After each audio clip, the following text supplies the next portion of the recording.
Hey guys, tonight we're curling up with something hiding right under your skin, your bones. You're lying there, still as a statue, but inside, your skeleton is holding everything together like a full time construction crew with zero lunch breaks.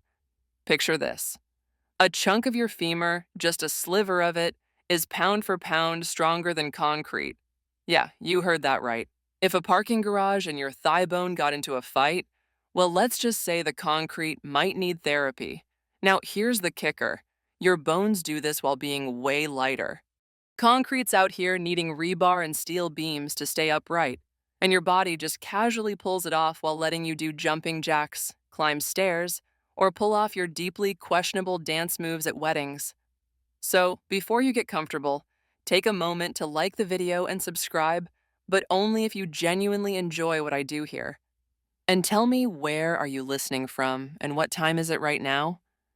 Now dim the lights, maybe turn on a fan for that soft background hum, and let's ease into tonight's journey together.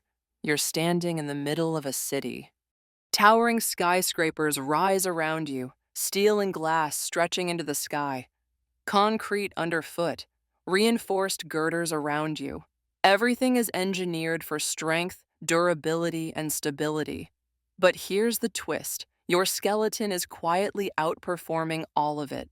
Your femur alone can withstand more pressure than most types of industrial concrete. Engineers spend careers trying to replicate what your bones do: naturally hold form, resist impact, and remain astonishingly light. Think about how effortlessly you move. Every step, every hop, every sleepy stretch in bed, that's your bones taking on dynamic loads and shifting pressure points, adapting like pros. And they do it silently, with zero complaint until you whack your shin on a coffee table. Then they file a noise complaint with your nervous system. Your average human skeleton weighs around 15% of your total body weight. Now compare that to any modern building. Its support structure might weigh hundreds or thousands of times what it holds. Your bones, on the other hand, are so efficient that they make space shuttles look clunky. Historians still argue whether Da Vinci, who obsessively studied human anatomy, suspected the mechanical genius of bones surpassed the machines he was designing. Knowing him, he probably did, and then doodled a skeleton riding a flying machine just for fun. But let's ground this in a little real-world oomph. The compressive strength of bone, specifically cortical bone, the dense outer layer, is about 170 megapascals. That's nerd speak for, if you made a bone-sized pillar and stood on it, you'd need the equivalent weight of 5 elephants stacked like a circus act to crush it. Concrete, depending on the mix, generally caps out around 40 megapascals. So, yeah, your thigh bone could win in a weightlifting contest. Still, we don't build cities out of bones. Imagine zoning laws. They're biologically expensive to maintain, require constant calcium upkeep, and tend to decay when left in the rain, which, to be fair, would ruin any real estate listing. But in terms of design, bones are absolute overachievers. Their hollow cores lighten the load, and their layered, fibrous composition handles stress and strain with elegance. It's like someone handed Mother Nature an engineering degree and said, make it indestructible, but chic. And bones are dynamic. Unlike concrete, which just sits there aging badly like an unsupervised cheese, bones remodel themselves throughout your life. They sense where pressure is applied and respond. You don't just live in your skeleton lives with you. It watches you, learns from your movements, and adjusts its density and structure to support your lifestyle. Lazy bones aren't just a figure of speech. If you don't move, your skeleton downgrades itself. Which might explain why that summer of binge-watching shows left your posture permanently shaped like a shrimp. Here's a quirky tidbit. The term bone strength isn't just about hardness. It includes flexibility, shape, and microstructure. It's the reason you can fall on your butt and bruise your ego more than your spine. Bones bend slightly to absorb shock. Engineers designing earthquake-proof buildings often look to this principal: flexibility equals survival. Back in the 1800s, a Swiss anatomist named Carl Kollmann famously noticed that the internal structure of the femur mirrored the design of a cantilever bridge. Yeah, your hip bone looks like a bridge, not just visually, but structurally. Nature invented it first. He used that observation to influence bridge building designs still referenced today. So, next time you cross a suspension bridge, whisper a silent thank you to your skeleton for the architectural inspo. Speaking of weird designs, there's one creature that tried to skip the whole bone thing: the octopus. No bones at all. It's all squish and squeeze. And while that's great for hiding in tiny jars, it comes with zero internal support. You, on the other hand, can do cartwheels. Well, maybe you used to, but the possibility is there, and that's the magic of bones. Another sleepy thought. Bones are mostly made of two things: collagen and hydroxyapatite. We'll get into the collagen side more next section, but for now, know this. Hydroxyapatite is a crystalline mineral full of calcium and phosphate. It's rigid, strong, and makes your bones feel like whalebones. But it's the balance between mineral and organic that makes you strong and resilient. Too much mineral and you snap like a twig. Too much collagen and you flop like a noodle. You, though, you're the just right porridge in this biological fairy tale. And while your skeleton mostly builds itself in childhood, it never really stops evolving. Bones aren't static trophies, they're alive. Every 7 to 10 years, your entire skeleton regenerates.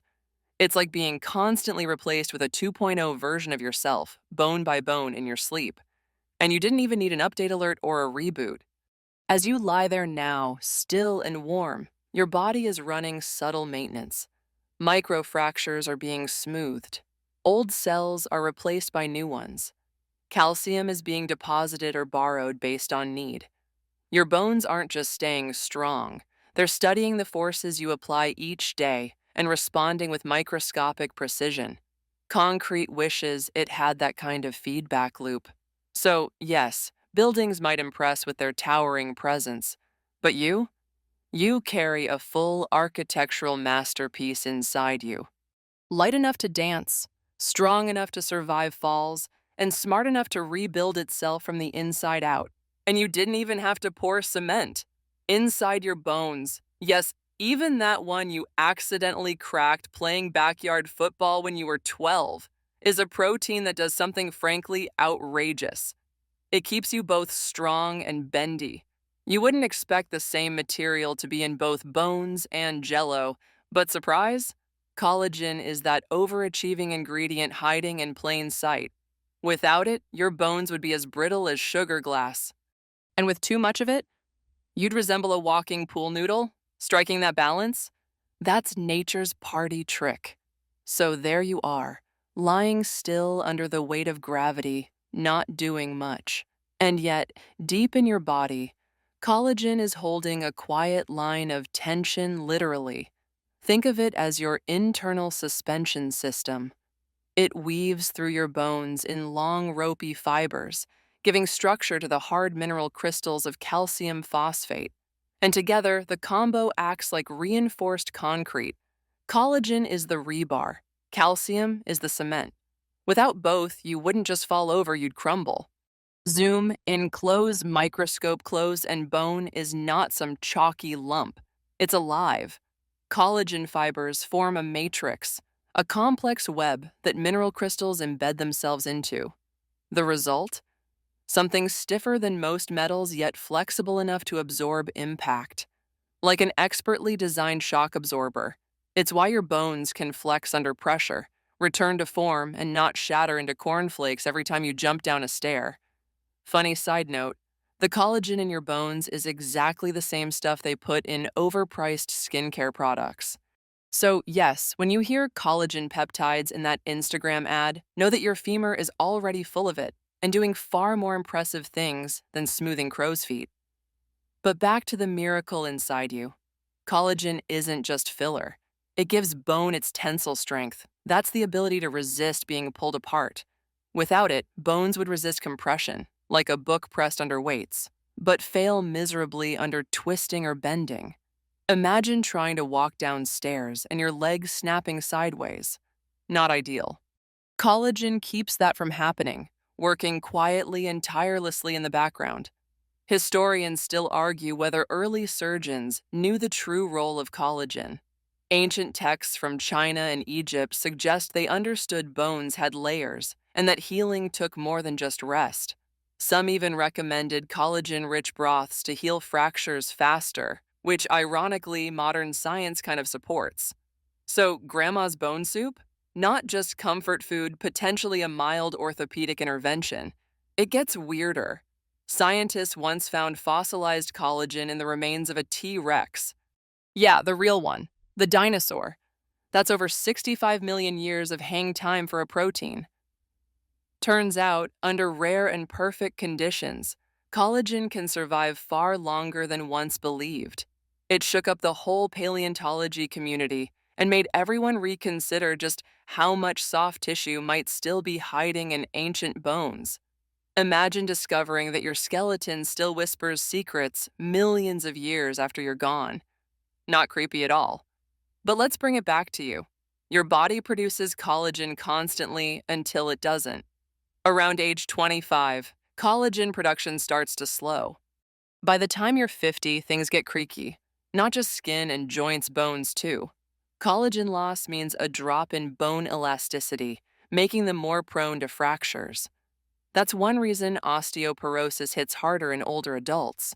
The scaffolding weakens, the support shrinks, and bones begin to give way under loads they once handled with ease. But even that has a silver lining. Your body isn't passive about it.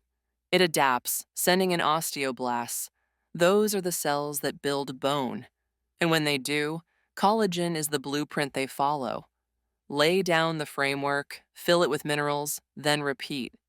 Osteoclasts, their destructive cousins, handle cleanup. It's like having a microscopic renovation crew inside you at all times. One builds, one breaks down, both follow the same collagen map.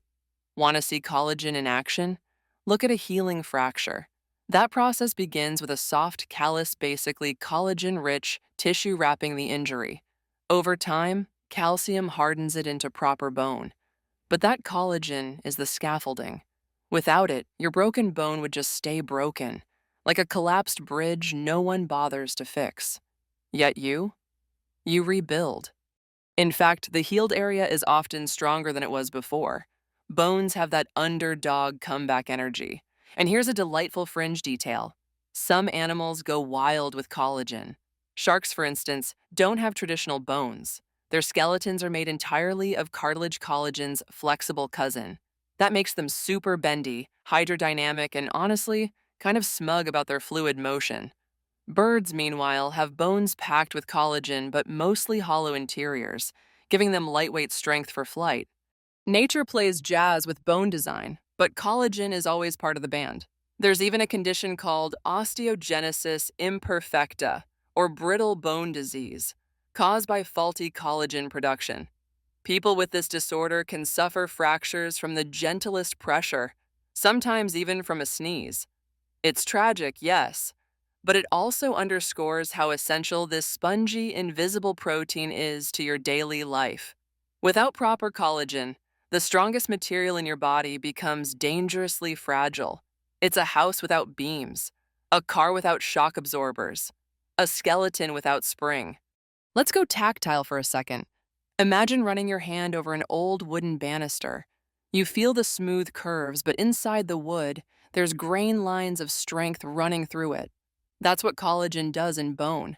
It runs like wood grain, guiding structure, telling minerals where to settle, anchoring everything like biological thread. Now imagine that banister isn't just sitting there. It's fixing itself when cracked, adapting its curve based on the weight of your hand, and whispering chemical instructions to its surroundings. That's your bone's collagen matrix in real time. It's more than structure, it's strategy. And get this, collagen responds to your lifestyle. Exercise stimulates collagen production. Weight-bearing movements tell your body, hey, we need stronger scaffolding here, and your cells rise to the occasion. But the reverse is also true. Sedentary living tells your bones, we don't need this much support, and down go your collagen levels. It's biological supply and demand. No pressure, but also, yes, literal pressure. So as you lie there in the hush of night, maybe think about what your bones have quietly handled today. Every stair climbed, every couch flopped onto, every impromptu dance move in the kitchen. And inside each bone, collagen was flexing, bending, and adjusting to keep you upright, limber, and whole. Your bones might seem hard and lifeless, but thanks to collagen, they're as dynamic and responsive as a living network. And that's the real flex strength with Give. Rigid materials break, resilient ones bounce back. You're drifting through time now, carried backward by the steady rhythm of your heartbeat and the quiet breath in your lungs. Beneath your skin, your bones are doing something ancient, something they've been designed to do for hundreds of millions of years. It's not just about holding you up or letting you sit cross legged in bed without collapsing like a jellyfish. It's about legacy. Your skeleton is part of a long, unbroken lineage of calcium based architecture stretching back through the fossil record like footprints in ancient sand. And let's get one thing straight: bones didn't just show up one day fully formed, life started soft. Early creatures, your primordial great great great grand squishy ancestors, had no bones at all. Just squirming masses of tissue drifting through warm oceans, trying to avoid becoming someone else's snack. But about 500 million years ago, during the Cambrian explosion, things got tougher. Predators evolved jaws, prey needed armor, and boom skeletons entered the evolutionary chat. It started with little plates of mineralized tissue, kind of like built-in chainmail. You can still see echoes of this in today's fish scales and turtle shells. Over time, those protective bits merged, hardened, and moved inward. External armor became internal structure. Bones stopped being just shields, they became frames. Suddenly, life could stand tall, support limbs, and eventually take awkward, glorious steps onto land. You, lying there half covered by a blanket and half pondering your life choices, are the final product, so far, of that experiment. And whether you're into evolution, intelligent design, or just think bones are cool, one thing's certain: these things inside you are the result of billions of adaptations. Nature doesn't keep something around unless it works, and bones work. Want proof? Let's talk fossils. Petrified bones have been found from creatures over 400 million years old. Not their flesh, not their squishy bits, their bones. Calcified, mineral-rich time capsules just chilling under layers of rock, waiting for curious paleontologists and high-budget documentaries. One of the earliest known bone havers was a jawless fish called osteostracea, which sounds like a pasta dish but was more like a helmet with a tail. Its head was encased in solid bone, a literal bony bowl, swimming through ancient waters. Not subtle, but definitely protected. And that's the thing. Bone isn't just a structural material, it's a recorder. Every growth spurt, every healed break, every calcium deficit is etched into your skeleton like tree rings in an oak. Historians still argue whether ancient societies understood this record-keeping power. Some believed bones held spiritual energy, or even memories. In some cultures, bones of ancestors were kept and honored as living relics, bones as memory sticks, if you will. Your bones began forming while you were still floating in a warm, quiet womb. By the time you were born, you had over 270 of them, more than you do now. Babies are like tiny bags of spare parts, all soft and squishy with cartilage where future bones will be. As you grow, those pieces fuse into the 206 bones most adults carry. So yes, you technically lose bones as you age. But don't worry, it's not a downgrade. It's just the ultimate merging update. One historical fact for your bedtime brain: the ancient Greeks believed marrow was the seat of life. They didn't fully understand its biological role, but they knew it mattered. They even had a word, myelos, which gives us myeloma and osteomyelitis today. Modern science backs them up in a way. Bone marrow is where blood cells are born. Inside the hard shell of your bones, there's this rich, spongy world pumping out red cells, white cells, platelets, a bustling, vital little universe hidden in the dark. Here's something deliciously strange. The blue whale, the largest creature to have ever lived, also has bones, massive ones. Each vertebra can weigh hundreds of pounds. But inside, still bone marrow, still collagen, still the same calcium phosphate chemistry as in your dainty little pinky. Scale it up or shrink it down, bone stays bone. And here's your quirky bedtime tidbit. Giraffes have the same number of neck bones as you do, 7 cervical vertebrae. Theirs are just ridiculously long. Imagine one of your neck bones growing like a baguette. Same parts, just stretched. Biology loves to reuse blueprints. It's efficient like that. Let's dip into the evolutionary rabbit hole for a moment. The bones in your middle ear, the malleus, incus, and stapes used to be jawbones in ancient reptiles. You read that right.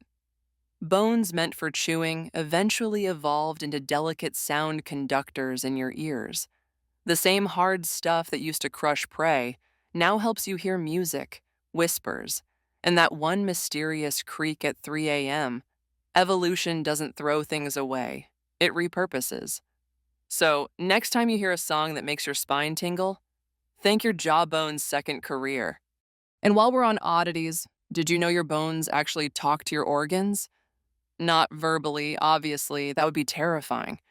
But they release signaling molecules like osteocalcin, which affect blood sugar, brain function, even mood. Your skeleton isn't just scaffolding, it's a communication hub. It's like discovering your house's walls are also texting your thermostat and your fridge. Unsettling? Yes. Amazing? Absolutely. As you settle deeper into your pillow, think about this.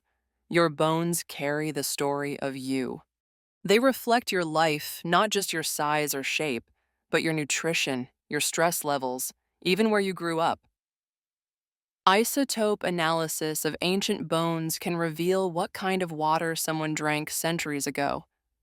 Bones can tell whether a person lived near the sea, survived a famine, or spent childhood chasing goats over mountains. You are more than flesh, you are a walking autobiography, written in calcium. And that's why paleontologists, archaeologists, and forensic scientists adore bones. They don't just study them, they read them, like long-forgotten journals in a language carved by biology. In bones, they find diseases, diets, battles, even social status. A healed fracture? A mark of survival. Worn down vertebrae? A lifetime of labor. Sometimes even just the shape of a thigh bone can say, this person rode horses. Or this person carried heavy buckets every day. Or in your case, maybe this person really overdid it at that CrossFit class in 2017. So here you are, one small branch on an ancient calcium-rich family tree. Your bones are forged from the same elements as trilobites, dinosaurs, Neanderthals, and every ancestor who limped, leaped, or lounged before you. You don't just carry a skeleton, you carry history crystallized in you. You don't usually think about it, but your bones are busy. Even now, as you lie motionless, they're running maintenance routines, like some midnight janitorial crew. Cells are moving, rebuilding, whispering instructions, swapping calcium in and out like a quiet currency exchange. It's not just scaffolding, it's strategy. Every bone is a construction site and a laboratory all in one. And let's be honest, your bones are petty. If you don't use them, they downsize. You might think you're the boss here, but your skeleton is always recalculating. Oh, you're not walking much this month? Cool, we'll scale down thigh density. Micromanagers, every last one. But give your bones some weight to bear, climb stairs, do push-ups, carry groceries like a champ, and they respond. They bulk up. They reinforce. This is called Wolff's Law, and it's one of those elegant biological truths that makes you wonder if the universe is secretly an engineer. It says bones grow in response to the forces placed upon them. Stress them just enough, and they get stronger. Stress them too little, and they start to melt into mediocrity. It's the Goldilocks rule of orthopedic science. That's why astronauts up there floating gracefully through zero gravity lose up to 1% of bone mass per month. No gravity, no load, no reason for bones to keep their bulk. Without countermeasures like resistance workouts, they return to Earth with bones as fragile as antique china. It's a cosmic price to pay for zero-G selfies. But back here on Earth, your bones stay grounded. They're constantly remodeling themselves. Osteoblasts build, osteoclasts break down, like opposing teams in a silent tug of war. But this isn't chaos, it's calculated turnover. Your skeleton completely replaces itself about every 10 years. Think about that. The femur you're lounging on tonight isn't the one you started your 20s with. You're a ship of Theseus in pajamas. Historians still argue whether ancient physicians understood this slow regeneration. There are records from Rome suggesting broken bones healed stronger, but no consensus on whether they grasped the mechanics. Hippocrates, for all his do no harm wisdom, had some weird ideas about bone healing, including straight up hammering dislocations back in place. Effective? Maybe. Relaxing bedtime thought? Absolutely not. But let's tiptoe into a more modern twist: the bone bank. Hospitals around the world store donated bone tissue like rare vinyl records. These grafts are used in surgeries, like patching a damaged jaw or rebuilding a shattered spine. And the source? Often the femur or tibia of someone who passed away, willingly contributing their last structural gift. Yes, there's a chance someone walking around right now has a stranger's shin bone helping them dance at weddings. And while we're wandering the surgical landscape, enter titanium. This metal is strong, light, and bone-friendly. Surgeons often screw or plate broken bones with titanium, knowing it won't corrode or be rejected. Sometimes your body even starts fusing with it, treating it like bone's long-lost cousin. Humans are part metal, now cyborgs in the most orthopedic sense. But your bones don't just endure injuries, they remember them. A healed fracture isn't a clean slate. It's a scar written in calcium. Doctors can tell if a break occurred at age 10 or 40 based on the thickness of the repair. In some cases, you can see tiny internal lines where stress was once too much, where structure gave way and then came back stronger. And speaking of strength, let's put some numbers on this. Bone has a compressive strength of about 170 megapascals. That's stronger than concrete. Not as tough as steel, sure, but way lighter, far more adaptable and self-healing. Concrete doesn't fix itself when you trip on it. Bones do. Given time, protein, and rest, your skeleton quietly patches its own cracks. Here's a quirky twist. In the animal kingdom, some creatures take bone strength to wild extremes. Woodpeckers have extra spongy skulls to absorb repeated impact. That constant headbanging? No problem. Their unique bone architecture prevents brain injury nature's built-in helmet. Meanwhile, deep-sea fish have super light skeletons, optimized for buoyancy instead of density. Less strong like bull, more float like bubble. And on the flip side, penguins. You'd think, oh, cute, clumsy birds, but their bones? Dense and solid, designed to counteract buoyancy and let them dive deep. When you're plunging 500 meters underwater for snacks, hollow bird bones won't cut it. Penguins said, no thanks, and evolved solid frames of aquatic excellence.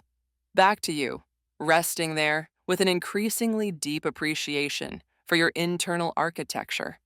The spine beneath your mattress-creased back is a marvel. 33 vertebrae, interspersed with discs of cartilage, curved just enough to handle compression, flexion, and Netflix marathons. Your spine doesn't just hold you up. It protects your spinal cord, that bundle of electric spaghetti responsible for basically everything you do. And those spinal discs? They're like jelly donuts, soft in the middle, firm on the outside. They let your spine twist and bend. But with age, they start to dehydrate. Less jelly, more raisin.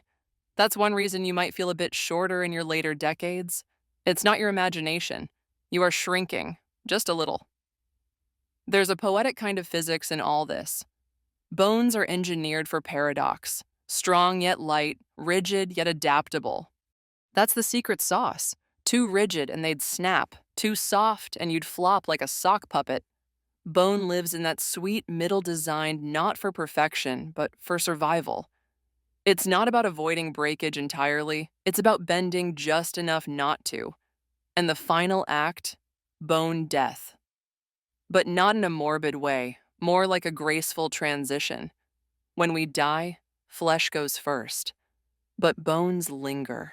They dry, bleach, weather. Eventually, under pressure and time, they fossilize. You could, if buried just right, become a piece of rock, a fossil, a story encoded in mineral. Scientists in the year 7025 might find your femur and say, "Ah, this one liked pizza and had decent posture." Some scholars believe bones were the first symbols of permanence, why ancient peoples built tombs and monuments from stone. Bones last. They outlive breath, memory, even language. And yet, they began as living, regenerating tissue. That's the real magic. Durability from something once alive. So go ahead, run a finger along your collarbone. Feel that gentle rise, that ridge of quiet strength. It's not just part of you, it is you. And it's doing far more than you ever gave it credit for. Let your hand drift now slowly, lazily across your rib cage. That subtle cage of curved, silent sentinels rising and falling with every breath, like waves licking the shore. Those bones, flat and elegant, form your thoracic cradle. They guard your lungs and heart the way a stone cathedral protects a candle flame. Delicate things need sturdy walls, and your ribs are the gentlest fortress. 12 pairs, more or less. Some people have an extra, sneaky little one, called a cervical rib, just doing its own thing near the neck. Totally uninvited, occasionally problematic. It can pinch nerves and make your arm tingle for no reason at all. A medical mystery guest, showing up unannounced, like that one cousin at Thanksgiving who thought they'd stop by. You breathe without noticing, but your ribs notice everything. They flex and lift like wings with each inhale, then fall as you exhale. Soft cartilage at the front lets them sway just enough. Break one, and you'll suddenly appreciate how central they are to everything. Laughing? Hurts? Sneezing? Absolutely not. Even sighing becomes an Olympic event. And speaking of ribs, ever wonder why we don't have them all the way around like a full barrel? Evolution made a call. We needed protection, yes, but also flexibility to twist, to bend, to reach for that last sock under the bed. So your rib cage is open in the front's lower section, with floating ribs dangling like rebellious teenagers, unattached and doing their own thing. They're fragile, yes, but they make movement possible. Historians still argue whether ancient Egyptians performed chest surgeries. Some mummies suggest yes, with precision-cut ribs, but it's unclear if the procedures happened before or after death. The point is, ribs have always fascinated us. Protective, rhythmic, strangely poetic, like built-in armor that breathes. Now drift down to your pelvis, the sturdy basin of bone where your spine meets your legs. If your skeleton is a castle, the pelvis is the throne room. It holds the center, keeps everything in place, wide and flared, especially in females, designed for both balance and birth. It's where bipedalism, the scandalous upright walking habit we humans adopted, gets serious. When you stand, your pelvis balances your whole upper body over your legs. When you walk, it sways, yes, even if you think you don't sway. That smooth figure-8 motion, that's your hips doing ancient math, translating weight into movement. Evolution carved it from generations of trial and error, leaving you just the right mix of mobility and support. And the bones that stretch down from it? Long, proud femurs, the heaviest, strongest bones in your body, capable of bearing thousands of newtons of force. If you jumped out of bed right now, please don't, and landed on your feet. Your femurs would absorb the shock like pros. They arch slightly forward, engineered to keep you upright without toppling like a Jenga tower. Here's a mainstream historical morsel for you. In medieval times, femurs were sometimes used as flutes. Yes, real human thigh bones, hollowed out and drilled with holes. Played in monasteries, battlefields, even during funerary rites. Chilling, yes, but also oddly reverent. Music from bone, a melody made from mortality. And speaking of music, let's not forget your fingers, those delicate phalanges wrapped in skin and calluses, tapping screens and strumming guitar strings. Each one contains 3 tiny bones, except your thumbs. The divas, they only get 2. But together, they offer astonishing precision. From tying shoelaces to holding a paintbrush to texting your ex something deeply regrettable. Thank your finger bones. Your hands contain 27 bones each. That's more than your entire spine. Tiny hinges and levers arranged for maximum dexterity. You can grasp, pinch, twirl, and gesture wildly during arguments. Your thumb, opposable and smug, gives you grip power that few animals can rival. And yes, that one friend who double joints their thumb, they're not magical, just unusually loose ligaments and flexible joints. Still weird, though. And now slide your focus down to your feet. That aching pair of arches at the end of your day, wrapped in socks or blankets, maybe slightly colder than the rest of you. Those aren't just platforms, they're masterpieces. Each foot holds 26 bones, dozens of joints, and a chaotic tangle of tendons. Yet they work in harmony, keeping you upright and shock absorbed. Feet have evolved to walk, run, leap, and unfortunately stub their toes on furniture. They hold your entire body aloft with each step. And their bones, while smaller than your femurs, endure just as much stress. You walk roughly 100,000 miles in your lifetime. That's 4 trips around the planet. On feet, on bone. Let's drop a fringe nugget here. There's a long-standing belief in reflexology that certain foot bones correlate to internal organs. The ball of your foot connects to your lungs, your heel to your intestines, and so on. Mainstream science isn't fully on board, but the foot as map idea has existed in Chinese medicine for centuries. Whether or not your kidneys care about a foot massage, still up for debate. And here's a surprise. You had tails. Kind of. Early in the womb, your skeleton grows a tailbone extension, an actual tail. Most of it is absorbed before birth, leaving behind the coccyx, your little vestigial stub. Some babies are even born with small, extra tail-like bones, which are later removed. It's a bony whisper from our primate ancestors, a lingering once upon a time. Your coccyx now serves as an anchor point for muscles, especially when you sit. But evolution didn't fully erase its origin story. It just tucked it out of sight, like an old souvenir you can't quite throw away. Now let's wander deeper into the skull, that bony vault you're currently resting on, housing your thoughts, your dreams, your whispered late-night doubts about whether you locked the front door. The human skull is a mosaic 22 bones fused into a seamless shell.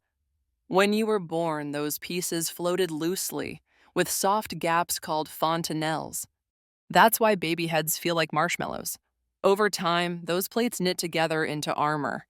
But your skull isn't just a helmet, it's a speaker box. Your sinuses give resonance to your voice. Your jaw lets you chew, talk, laugh, yawn. Your zygomatic arches, the cheekbones, Instagram filters adore frame your face and show off your ancestral flair. And just above your spine, your occipital bone forms a hinge for your head. A perfect socket, like a Lego connection, letting you nod, tilt, and dramatically look away during emotional moments. Form and function in perfect bone harmony. Here's something eerie. Forensic anthropologists can sometimes reconstruct a person's face from their skull alone. The thickness of muscle attachment points, the shape of jaw and brow, they leave behind a kind of blueprint. Not perfect, but close enough to glimpse a ghost. So as you rest now, quiet in the dark, wrapped in warmth and breath, remember, you are architecture, living stone, a miracle of physics and biology stacked into 206 irregular pieces. You are more than a collection of parts, but your parts are extraordinary. And your bones? They're not just what hold you up. They're what hold you together.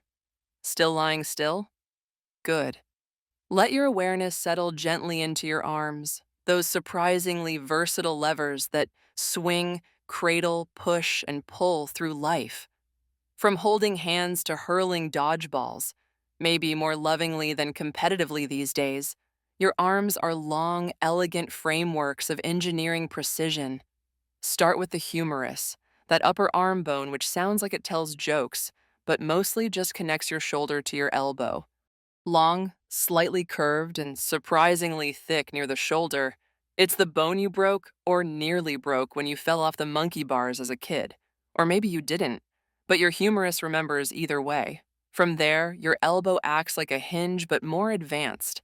It lets your forearm rotate and twist thanks to the radius and ulna, the twin bones of the lower arm. Want to turn a doorknob, stir soup, flip a page in the world's most frustrating instruction manual? That's your radius rotating over your ulna, quietly showing off. And here's something charming. If you press your elbow just right, you might hit your funny bone. Spoiler, it's not a bone. It's your ulnar nerve, lightly exposed near the elbow's tip. When you bump it, zing.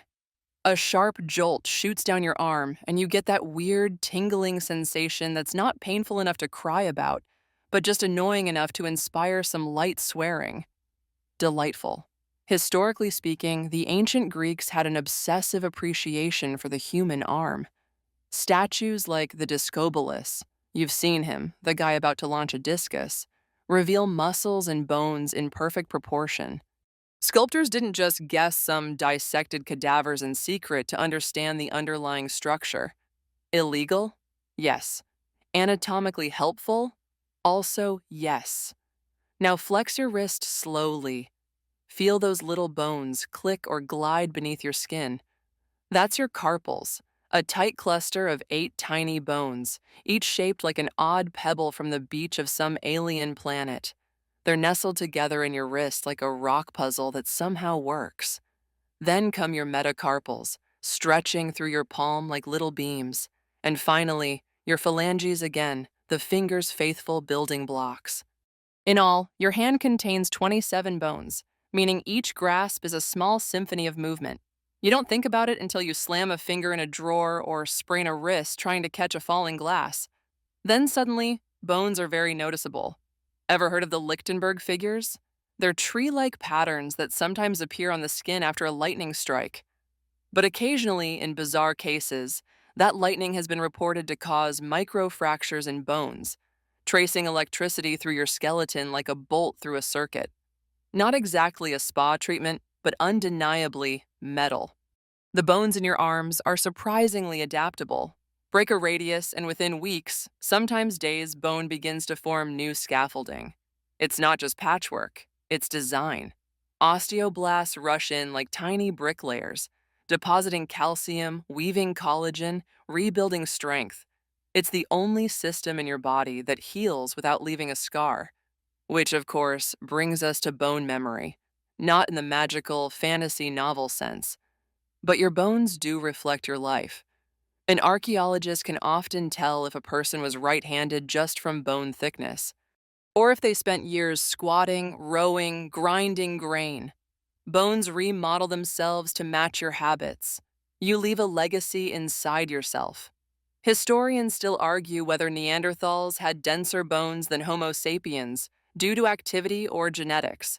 Some suggest their robust frames reflect a physically grueling life-hunting, wrestling prey, surviving harsh winters.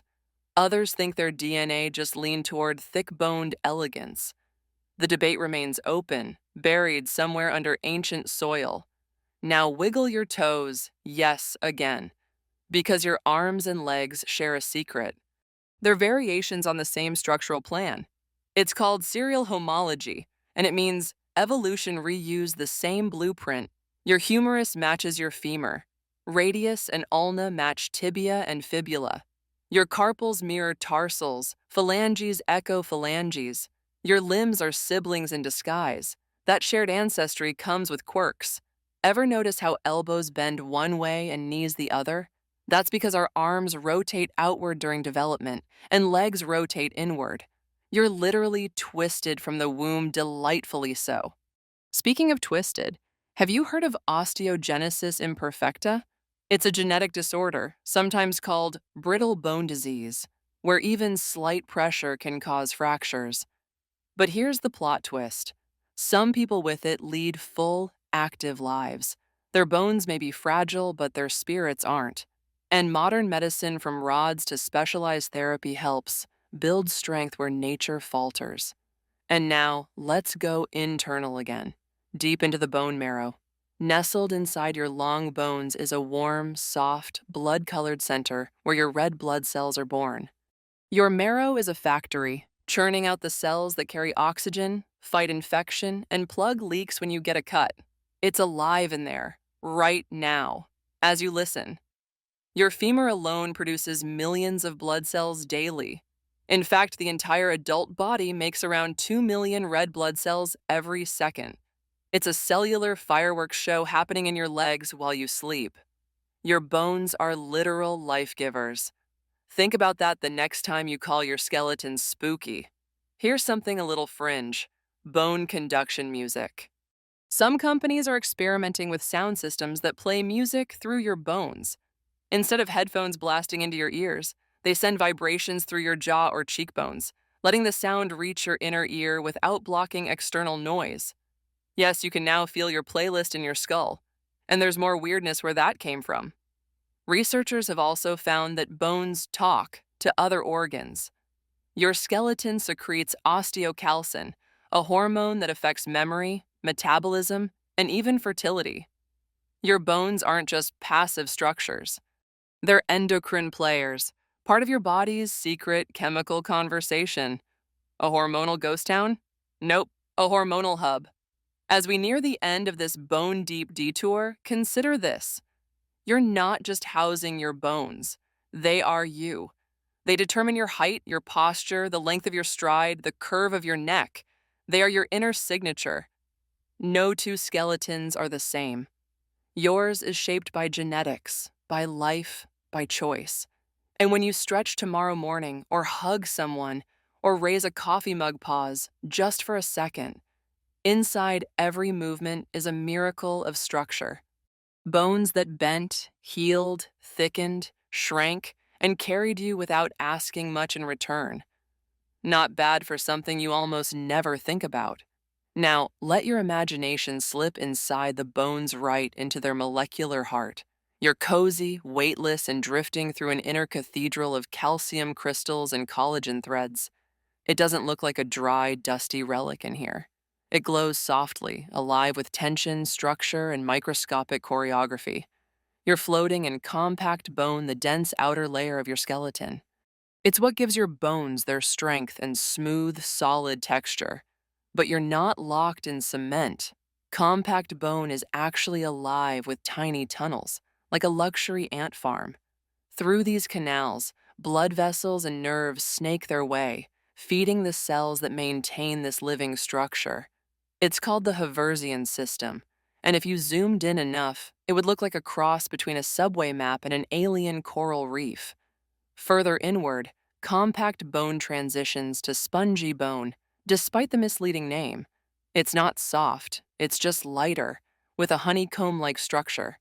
You'll find it near the ends of long bones and inside your vertebrae, where strength needs to meet resilience. This arrangement lets bones stay light enough for movement, but strong enough to resist the stress of living. Concrete could never. And in the spaces between these tiny columns, that's where your bone marrow lives, rich red rivers of stem cells, dividing, differentiating, and floating out into your bloodstream. It's a laboratory, an engine, a warm-hearted factory humming 24/7, all inside the hard shell you're sleeping under right now. The materials here are stunning. Bone is made primarily of hydroxyapatite, a crystalline form of calcium phosphate that gives it rigidity. But without collagen, the protein webbing that keeps everything slightly elastic, you'd shatter. It's the perfect marriage of rock and rope. If you could snap a bone in slow motion, you'd first see it bend ever so slightly, then splinter like glass. Bone doesn't just resist, it negotiates. Here's a quirky detail. You're constantly rebuilding. Every year, your skeleton replaces about 10% of its mass. Osteoclasts, the demolition crew, carve out old bone. Then osteoblasts swoop in like over-caffeinated construction workers and lay down new tissue. You're a walking renovation project. Your bones quietly undergo tiny demolitions and rebuilds every day, even while you sleep. Mainstream medicine has known this for centuries. In fact, 18th century anatomist William Cheselden once performed daring operations on children with bone deformities, understanding that young bones could be reshaped during growth. Some surgeries succeeded so well, patients grew into fully functional adults. Of course, surgical hygiene wasn't great back then. So, you had to be lucky and brave. Meanwhile, historians still argue whether bones were used for early writing. Some say primitive scripts were scratched onto shoulder blades in Asia, while others argue these marks were merely tally systems or ritual art. The line between communication and decoration gets blurry when all you've got is a fragment of scorched bone and a few cryptic scratches. Let's step into bone's sonic world for a second. If you thump your sternum gently, you'll hear it resonate faintly, just enough to feel like a little drum. But did you know that bones carry sound better than air?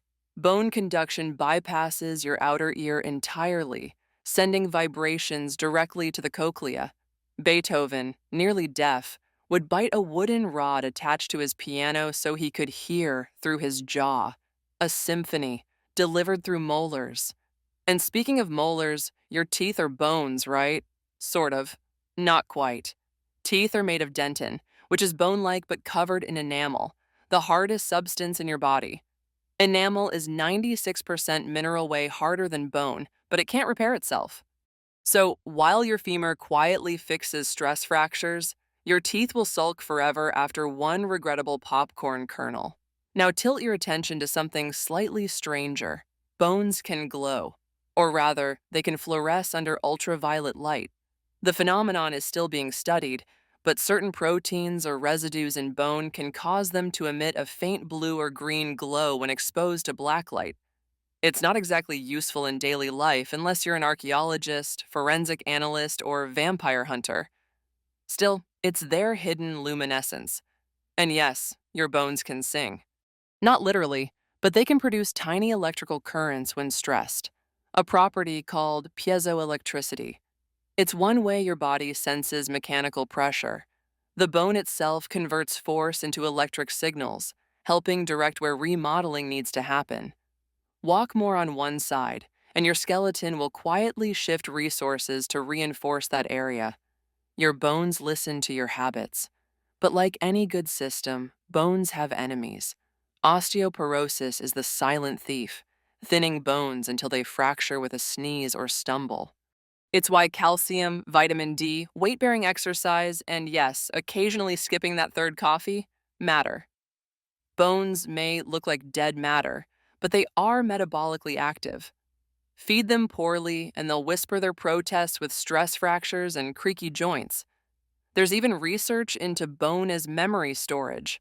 Not literal hard drive bones, don't worry, but the idea that the chemical composition of bones records stress, malnutrition, or illness from your life. Like tree rings, bones may store echoes of trauma, famine, or chronic inflammation. A forensic storybook, written in calcium. Want a fringe science moment? Some theories suggest that resonant frequencies can influence bone regeneration. Low-level vibrations, delivered in precise pulses, may stimulate osteoblast activity. Studies are ongoing, but the dream? Healing fractures faster with sound. One day, your cast might hum you to health. And while we're wandering in bone mythology, have you ever heard of the Ausean resurrection legends? Old tales from various cultures describe warriors whose bones were so strong they would not decay. Entire folklores revolve around saints or giants whose skeletons remained intact centuries after death, sparking pilgrimages to sacred burial sites. Were these real, or just the power of storytelling clinging to a durable framework? Historians still argue. They always do. Let's slow things for a moment, because as you lie there, exhaling gently, you're resting inside a miracle. The latticework beneath you isn't stiff, it's reactive. You're not encased in concrete. You're wrapped in bone that's strong, flexible, and always whispering to itself in chemical phrases. Healing, sensing, strengthening, growing. You aren't just wearing a skeleton, you are a skeleton. Filled with memories, buzzing with marrow, singing with silent electricity. The same structures that launched spears, carved cave walls, and danced under moonlight now hold your phone, tuck your blanket, and cradle your breath. So stay still. Let your mind run gentle scans over the map of you elbows to vertebrae, sternum to tibia, tiny toe bones tapping beneath cotton sheets. Somewhere in there, a cell divides. Somewhere else, another rebuilds. And together, all these living bones hold the shape of everything you are. Breathe in. Let your chest rise slowly. Beneath it, your rib cage expands, not like a prison, but like a concert hall opening its doors. 12 pairs of ribs, arching elegantly from your spine, wrapping around your lungs like loyal sentries. These aren't static barriers. They move, flex, lift with every breath. A graceful rhythmic dance you perform without thinking. Let's start from the top. Your first rib is short and tightly curved, nestled just beneath your collarbone. It's often overlooked small and hidden, but absolutely vital. It anchors muscles that help you breathe and stabilize your neck. Some rare folks are even born with an extra one, a cervical rib sprouting from the neck. Sounds cool, right? Until it starts pinching nerves or blood vessels, and suddenly your arm goes numb. Whoops! Now your sternum, the breastbone in the center of your chest, is the keystone. It's flat, sword-shaped, and connects via costal cartilage to most of your ribs. That cartilage, it lets your ribs flex as you inhale. Without it, you'd be a wooden barrel trying to breathe. With it, you're more of a breathing accordion. Fancy. Each rib has a curve that looks almost artistic. Ribs 1 through 7 are true ribs directly attached to the sternum. Ribs 8 to 10 are false ribs, hitching a ride via shared cartilage. Ribs 11 and 12, they're floating ribs not attached at the front at all, just dangling in your torso like rebellious teens who refuse to follow the rules. And yes, these floaters can snap more easily if you take a hit. Try not to test it. But why the curve? Why this specific architecture? Because when you breathe, your lungs expand outward. Straight ribs would limit your lung space, or worse, snap. The curvature lets your chest balloon safely, like a wooden basket flexing gently with the tide. Plus, it helps protect your most precious squishable's heart, lungs, stomach without locking you in a box. Now lean in, because the rib cage vibrates. Every time you speak, hum, or laugh, sound reverberates through your chest. If you place your hand flat on your sternum while humming low, you'll feel it, a bone-deep buzz like a cello string inside your body. Your bones are part of your voice, not just in function, but in resonance. In ancient Egypt, rib injuries were treated with linen splints soaked in resin and honey, which served as a natural antiseptic. Sure, it was sticky and probably attracted flies, but it also kept wounds clean and bones stable, kind of like medical-grade candied ribs. You'll never look at barbecue the same. Ribs also have stories hidden in them. Osteobiography, a fancy term meaning the life written in bones, relies on the rib cage to reveal respiratory disease, malnutrition, and even chronic stress. The subtle warping or thinning of ribs can reflect how hard a life was lived. Your skeleton is a journal without ink. Historians still argue whether ribs were used as tools in prehistoric times. Some point to notched rib fragments that may have served as musical instruments or tally counters. Others insist they were just leftovers from meals. Either way, the idea that someone once tapped a rhythm on a rib while staring at the stars feels oddly comforting. Let's talk about the thoracic vertebrae too, those mid-spine bones where ribs attach. Unlike the lumbering lumbar or delicate cervical vertebrae, thoracic vertebrae are sturdy and uniform, designed for stability and load-bearing. They're your back's backstage crew, rigging the scaffolding behind every breath and twist. Fun fact, some animals have way more ribs than we do. Snakes, for instance, can have hundreds.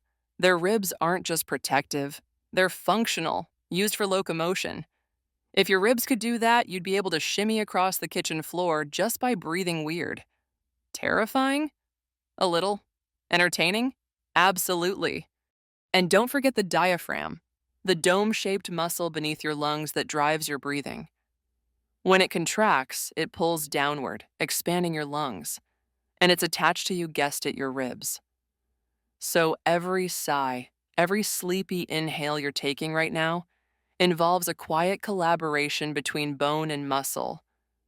Now here's a bit of fringe. Researchers have explored how ribcage elasticity changes with age and how it might influence vocal pitch in elderly speakers. As the cartilage stiffens, the chest becomes less responsive. Your laugh, your yawn, even your bedtime singing voice, they all trace back to these curves of bone and cartilage that age with you.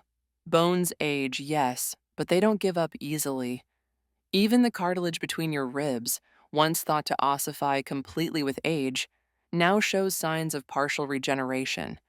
There's still debate, but your rib cage might be more adaptable than we assumed. Silent heroes, slowly tuning themselves to your life's rhythms. And what about injury? Rib fractures are some of the most painful breaks because you can't stop using your rib cage. You can't splint it properly. Every breath is a wince, every sneeze a symphony of regret. But still, your body gets to work, forming a callus of new bone, reshaping the break, re-knitting the arch. It heals while you sleep, while you laugh gently, while you whisper through a yawn. Ancient Romans believed that ribs could regenerate, so much so that there were myths of gods gifting new ribs to heal wounded warriors. While modern science doesn't quite support spontaneous rib regrowth, we now use tissue scaffolding, a kind of biological template that encourages bone regeneration. In essence, we're learning how to trick ribs into regrowing themselves. The myth isn't dead, it's just being rewritten in clinical trials. And if all this isn't impressive enough, consider that your rib cage adjusts automatically to posture, emotion, and even mood. Standing proud? It lifts. Slouching in a chair of existential dread? It compresses. Feeling anxious? Your breaths go shallow, ribs tightening. Calm? You exhale longer, ribs expanding like wings. Your bones read your feelings and respond. So the next time you sigh a real one, not the dramatic kind, thank your ribs. They've lifted and fallen with you since the day you wailed your first breath. They held strong when you coughed through flu season, braced during laughter so loud you cried, and flexed gently every night as you drifted off to sleep. They've heard every bedtime story you've ever told. Drop a little deeper now. Past the ribs, we reach your lower back, the pelvis, the great basin of bone. You lie against it every night without thinking, yet it carries the full weight of your upper body when you stand. It's your biological foundation, part armor, part cradle, part launch pad. The pelvis isn't one bone, but a set of bones the ilium, ischium, and pubis fuse together in adulthood. When you were born, those pieces were separate, soft enough to squish through the birth canal. Over time, they knit together into a ring of strength, locking into form like a puzzle made of rock, one that evolves from a floppy seat cushion into a sculpted pedestal. Think of the ilium as your bone wings, the flared blades you can feel when you rest your hands on your hips. The ischium? That's what you're sitting on right now, those firm notches tucked beneath your glutes. And the pubis joins the front, where a small pad of cartilage called the pubic symphysis acts like a shock absorber. Altogether, it's a perfect balance of rigidity and flexibility. The pelvis isn't just for sitting, it's your keystone of locomotion. Every step you take transfers force through it. Your spine stacks onto it, your femurs spring out of it. It balances, stabilizes, absorbs. The human pelvis is a miracle of compromise. Walk upright, but keep your organs safe. Run fast, but birth babies. Evolution had a rough time designing it, and honestly, it kind of shows. Ask anyone who's given birth. And yes, pelvic shape varies wildly, not just between men and women, but between individuals, populations, and lifestyles. A marathoner's pelvis may tilt differently than a sumo wrestler's. Historians still argue whether pelvis shape in ancient hominids meant they walked like us or waddled like upright penguins. Fossils don't tell us everything, just enough to keep us guessing. Speaking of posture, your pelvis also dictates your spine's S curve. That gentle, elegant swoop isn't arbitrary, it's a biomechanical necessity. The sacrum, that triangle of bone at the base of your spine, slots into the pelvis like a key into a lock. Together, they create the spinal base plate holding your upright stance with a touch of bounce. It's why your body can shift from sitting to sprinting in a blink. Now tilt backward in your mind, and you'll find the coccyx, the tailbone. Tiny, often mocked, but still here, clinging to relevance. It's what's left of your tail, literally.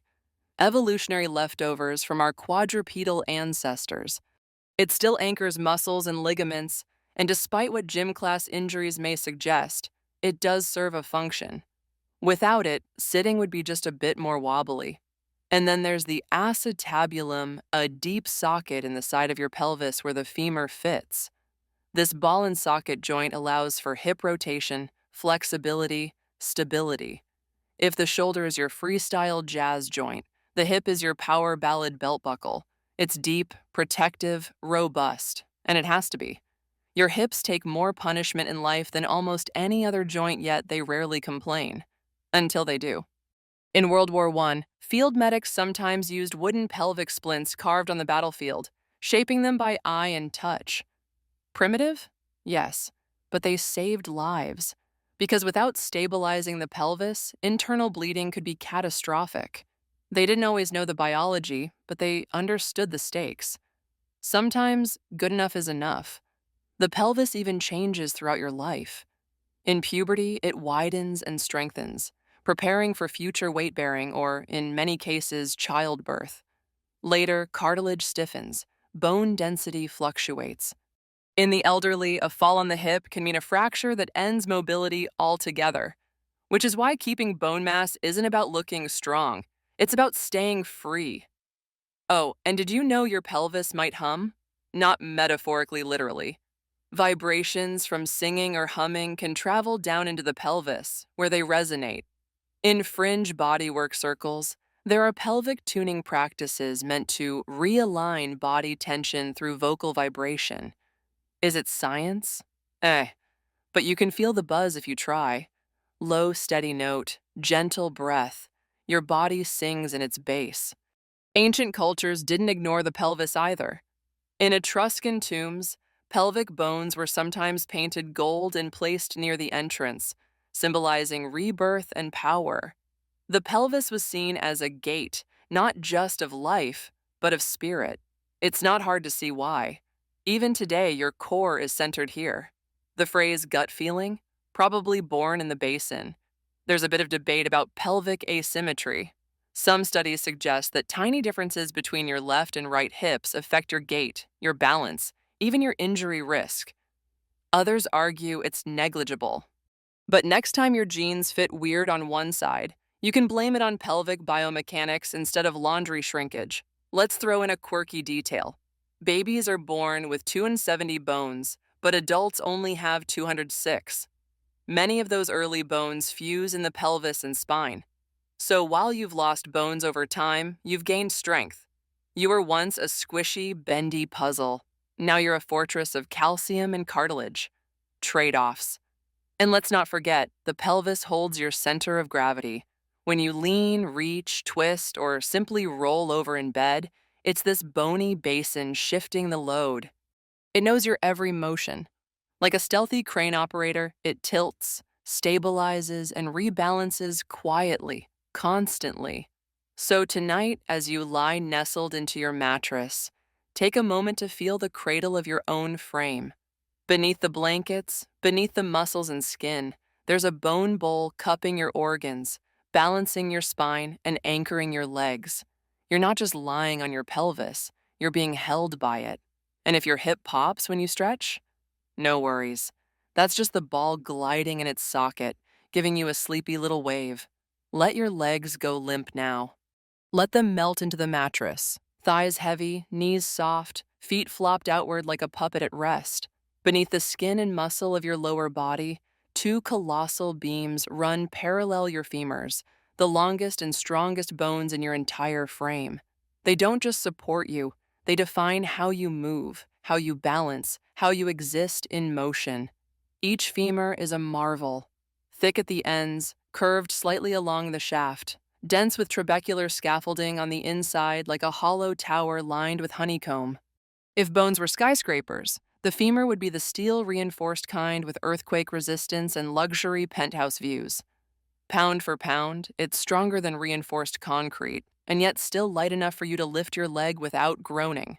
Well, unless you skipped leg day.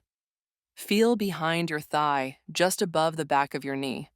That's the distal end of your femur, meeting the tibia and patella to form the knee joint. It's flared like a spool, wide for stability. At the opposite end, deep inside your hip, the femoral head slots into that acetabulum socket we talked about, held by ligaments that grip like climbing harnesses. It's rotation, strength, and precision in one seamless system. Femur fractures are rare, and when they happen, they're serious. Car crash serious. They take massive force to break like a literal ton. Soldiers in medieval Europe sometimes carried bone-crushing maces, but even those rarely snapped a femur clean through. You're walking around with reinforced columns that could survive an accidental joust. Hopefully, you don't have to test it. From each femur branch, two bones below the knee, the tibia and the fibula. The tibia is the big one, it bears most of your weight. The fibula is its skinny sidekick, running parallel like a brace. They're different, but they work together.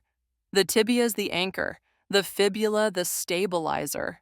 One carries the burden, the other whispers encouragement from the side. At the very bottom, you meet the talus, the keystone of your ankle. It doesn't get much fame, but it's a critical connector bearing the load from your entire body and passing it on to your calcaneus, your heel bone. And from there, your foot blooms outward into a fan of arches, curves, and levers that cushion every step. You've got 26 bones in each foot. That's 52 total, about a quarter of your entire skeleton. Bones like the navicular, cuboid, cuneiforms, metatarsals, phalanges. They sound like a wizard's shopping list, but they're just your toes' backstage crew. Compact, efficient, resilient. Designed to grip, flex, and even cling to tree limbs if evolution had taken a different path. Historians still argue whether prehistoric humans had stronger arches than modern people. Some studies suggest that barefoot foraging and climbing built tougher foot architecture. Others point to modern adaptations from shoes and terrain. Either way, your arches are like built-in shock absorbers, springing lightly with every stride, even when that stride is just from the couch to the fridge. Speaking of toes, your big toe bears more load than any other digit. It's the forward engine of your gait. When you push off the ground, it's the big toe that says go. And yeah, stubbing it still hurts more than betrayal. It's packed with nerve endings, leverage, and significance. Ancient reflexology even considered the big toe a portal to the head and spine. Not exactly peer-reviewed, but hey, step on one wrong and you feel it in your soul. But let's loop back up to your thighs. Inside the femur is your bone marrow, a crimson cavern churning out blood cells every second. White blood cells, red ones platelets. It's a quiet factory embedded in a load-bearing structure. You walk, you climb, you dance, and meanwhile your bones are literally making life. Silently, tirelessly. The knee joint where femur meets tibia is one of the most complex in the body. Ligaments cross inside it, like the ACL and PCL, forming an internal X of stability. Surrounding it are shock-absorbing pads called menisci, which historians still argue whether the ancient Greeks understood when they wrapped swollen knees in cabbage leaves and honey. It probably wasn't a surgical solution, but hey, anti-inflammatory and delicious. Kneeling, running, sitting cross-legged, it all comes back to your knees. They bend, twist slightly, bear weight, and respond to terrain. Ever get that satisfying little pop when you stretch your leg after sitting too long? That's gas bubbles releasing inside the synovial fluid. It's your joint saying, ah, thanks. Now lower your focus all the way to the feet again. Human feet are weird. You've got short toes compared to other primates. That's because we stopped needing to grip branches with them. Instead, we needed a rigid lever to propel us forward on long journeys. Some scholars think the foot was one of the last pieces in the puzzle of upright walking. When our feet changed, our world expanded. Literally.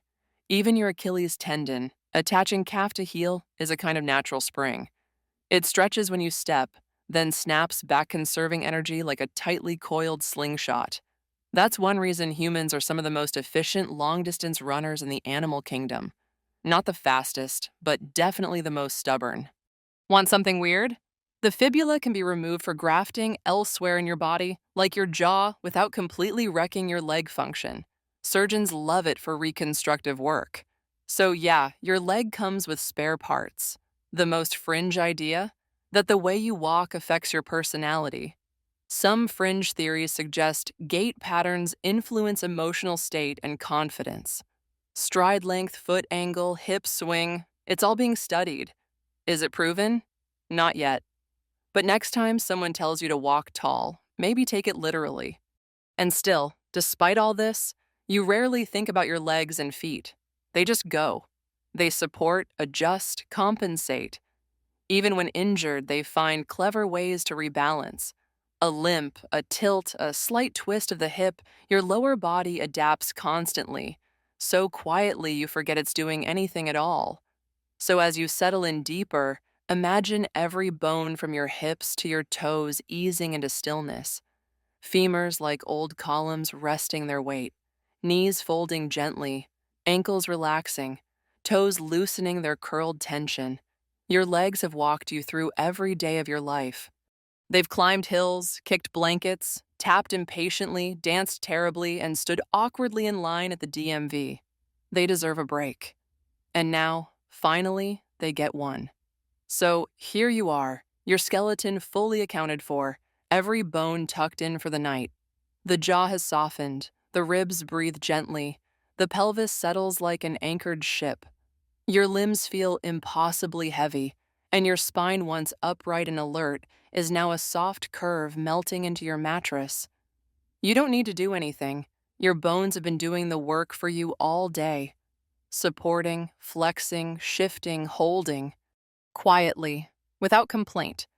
Let the idea of them fade now. Let the words dissolve into the hush of your room. The kind of hush that feels warm, protective, like a cave of quiet stone. Maybe your breath is deeper now.